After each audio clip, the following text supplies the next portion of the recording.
So this is just a short video to talk about breathing for labour, so specifically for labour. You might have seen my video before about rectangle breathing. That's a really brilliant technique that can be used in labour, but it also is useful just for any time. A trip to the dentist or feeling stressed out, rectangle breathing can be really helpful. So some other ways to cope with the sensations of contractions, surges, whatever you want to call them, the sensation of the uterus contracting and drawing up to help birth your baby. And these sensations can feel really intense. And so breathing can really help with how we cope with that intense feeling in our bodies. It's also really important to be breathing because not only is the woman breathing for herself and for her muscles to work effectively, but she's also breathing for her baby. And baby really wants to be getting lots of oxygen consistently throughout the labour process. So what sort of things could you try? There are loads of different visualisations for breathing. For example, imagining breathing out and blowing out a stream of bubbles. So breathing in through the nose and breathing out through a softly open mouth. And visualising a stream of bubbles. You might like to try that one. Other ones could be imagining that you are climbing up a mountain. So with the contraction as it rises and it reaches a peak, and imagine being on top of that mountain and then feeling the descent as we come down the other side. Some women find that counting is really helpful. So they might count to a certain number as they breathe in and then count again as they breathe out. What we want to achieve with any of these breathing techniques is a longer exhalation. So if you like the idea of counting, you might want to count, say, for an in-breath of 4 or 5, and then on the exhalation it might be 7 or 8 that you're counting.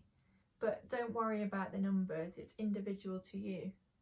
So as long as the exhalation is longer, then you're really helping your body to cope with the sensations. So you might want to try a few of those. Lots more online you can have a look at.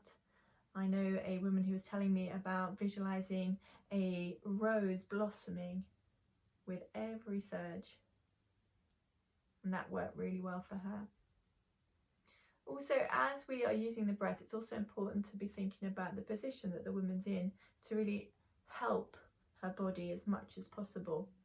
So positions where her pelvis is leaning forwards and is upright and open is going to help.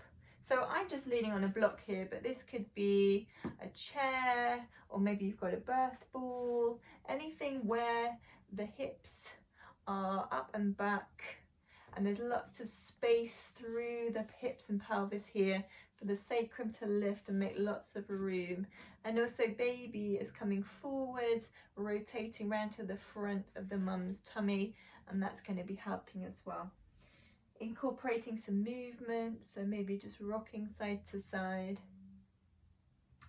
So as we're in this position, starting to focus on the breath. And you might like to just time about 60 seconds. That's approximately how long contraction is as it gets more intense. Remembering to breathe in through the nose and out through the mouth. Unless you've got a blocked up nose, then just find a pattern that feels comfortable for you. This might be some more bigger movements, rocking the hips, maybe coming down onto all fours, rocking the hips here.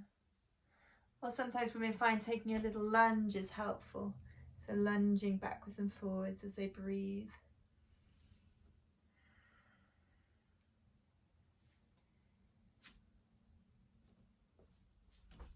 You might want to have a play out with spaces in your own home so that you can find some comfortable positions, leaning across the kitchen table or the worktop or a window ledge.